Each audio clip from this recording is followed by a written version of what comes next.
Gloire à Jésus-Christ de Nazareth. Mes salutations les plus chaleureuses à tous dans le nom précieux de Jésus-Christ.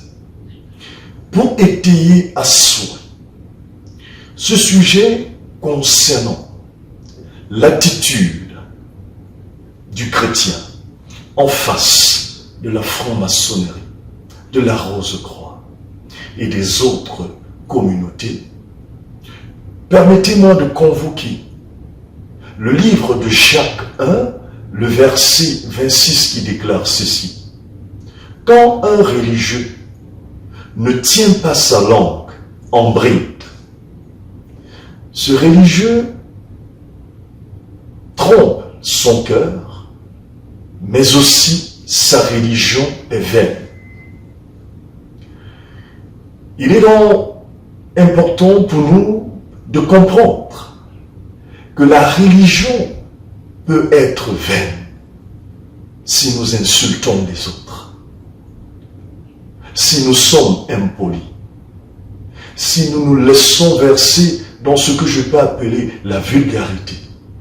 Car en réalité, la liberté ne veut pas dire libertinage.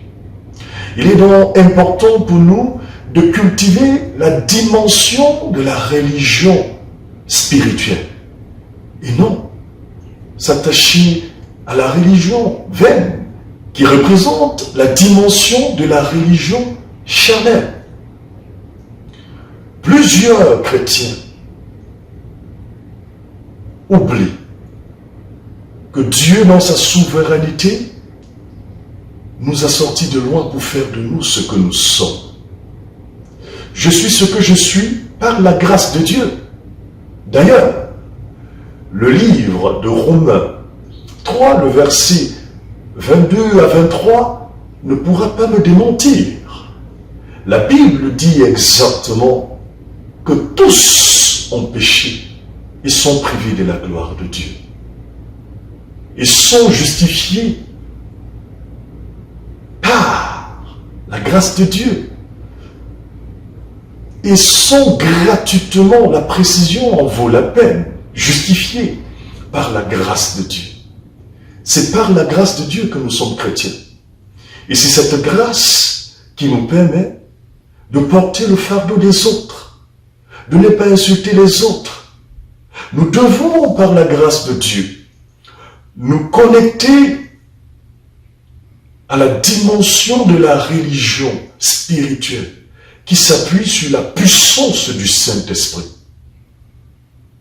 qui s'appuie sur la puissance du fruit de l'Esprit qui vient du Saint-Esprit.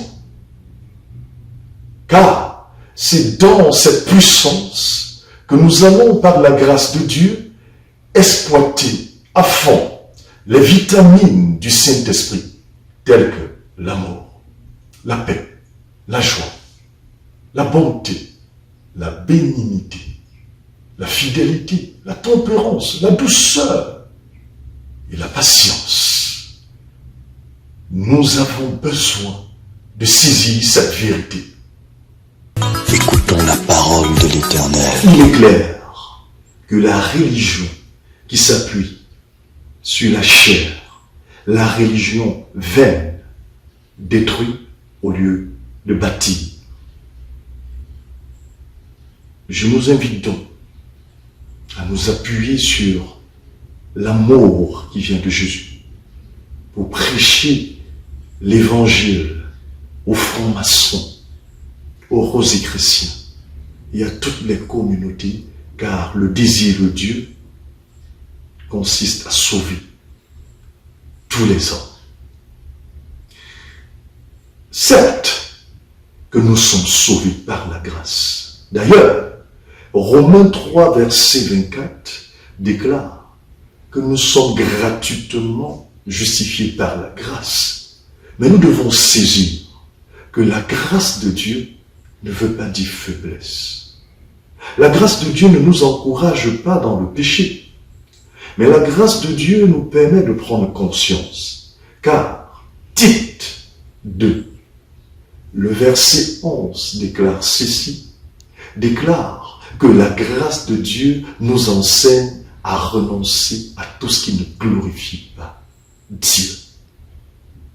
Que le Seigneur brise tout ce qui ne glorifie pas Dieu dans la vie des francs-maçons, dans la vie des chrétiens, afin que l'amour de Dieu s'installe pour nous amener à vivre une vie de communion profonde et de sanctification pour la gloire de Jésus-Christ de Nazareth. Oui, nous pouvons, comme Joseph, développer la bonne conscience, éviter de tomber dans le piège de l'ennemi ou de nous prosterner devant Satan et impacter le pharaon qui représente les présidents et impacter les sages qui représentent les francs-maçons et impacter les magiciens, car le désir de Dieu réside dans cette vérité qui est de sauver le monde. Dieu a tant aimé le monde qu'il a donné son Fils unique, afin que quiconque croise en lui ne périsse point, mais ait la vie éternelle. Jean 3, verset 16. Retiens ceci. Jean-Baptiste est venu. Il ne mangeait pas, il ne buvait pas. Les gens ont parlé. Jésus-Christ de Nazareth est venu. Il mangeait, il buvait. Les gens ont parlé. Les gens ne cesseront de dire des choses qu'ils ne peuvent pas soutenir dans la présence de Dieu. Mais le plus important, c'est de faire la volonté de Dieu. Lève-toi et fais la volonté de Dieu pour que son nom soit glorifié. Car ma Bible déclare dans Romains 8, le verset 19, que la création entière attend avec ardent désir la révélation des enfants de Dieu.